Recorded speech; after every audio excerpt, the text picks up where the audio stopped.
예, 안녕하세요. 트림만점 이건 목사입니다. 한 주간 어떻게 지내셨나요? 오늘은 결핍에 관련된 말씀을 좀 나눠보고자 합니다. 우리가 하나님을 믿고 또 살아가면서 또 하나님의 일하심을 또 질문하고 또 하나님 뜻이 무엇인지 궁금할 때가 있습니다.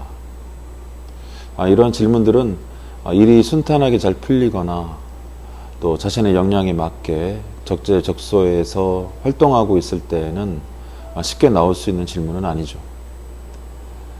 그러나 주변에 가만히 살펴보면 탁월한 사람들의 또는 저 사람은 저 일보다는 또 저런 직장보다는 저런 사역보다는 다른 일을 하는 것이 더 효율적일 텐데 라고 생각될 때가 있습니다. 그러나 생각해 보면은 하나님의 큰 그림 안에서 우리 자신을 이해할 필요가 있을 텐데요. 그것은 바로 내가 겪는 결핍, 또 내가 겪는 비효율적이라고 생각하는 부분에 대한 이해가 그렇습니다.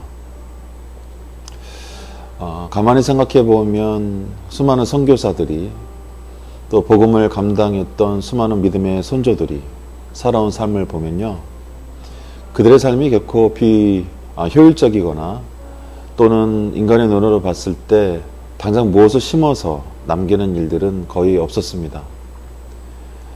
예수님만 보더라도 그분은 십자가에서 죽음을 당하셨죠. 다른 말로 표현하면 매우 비효율적이고 너무나 큰 결핍이었습니다. 예수님이 떠나자 제자들은 너무나 괴로워했고 두려워했고 너무나 힘들어했습니다. 우리의 삶도 마찬가지죠.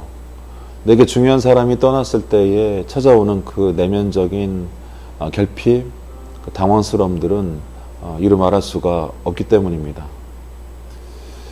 그러나 오히려 그런 결핍들, 또 그런 비효율적인 상황들이나 지금의 여건들을 통해서 우리는 어쩌면 하나님을 발견하는 새로운 시선을 깨닫기도 합니다.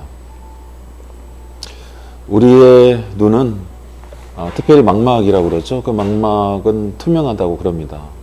두께는 0.6mm에 불과하지만 그 안에는 핏줄이 지나가지 않고요. 만약 핏줄이 지나갔다면 세상은 온통 붉게 보였겠죠.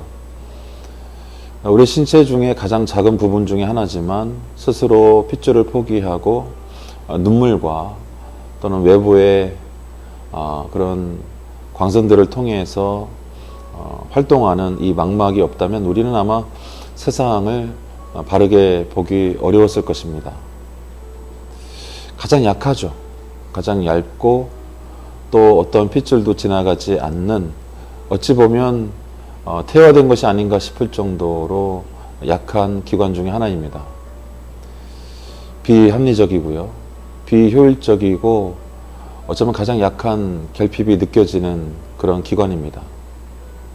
그러나 인간은 이러한 결핍을 통해서 다른 동물들과 달리 또 분명하게 세상을 보고 사물을 사실로 인식하는 그러한 능력을 갖게 되었습니다.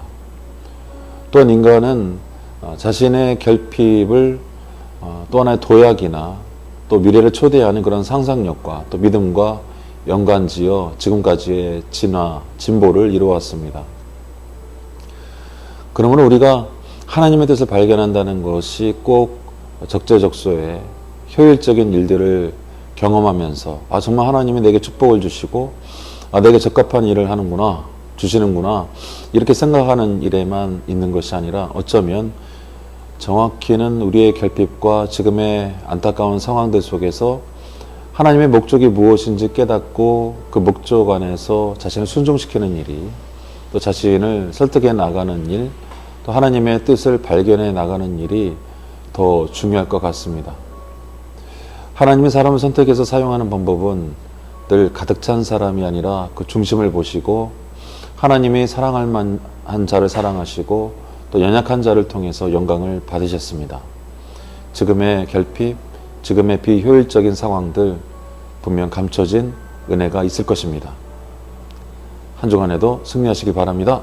고맙습니다.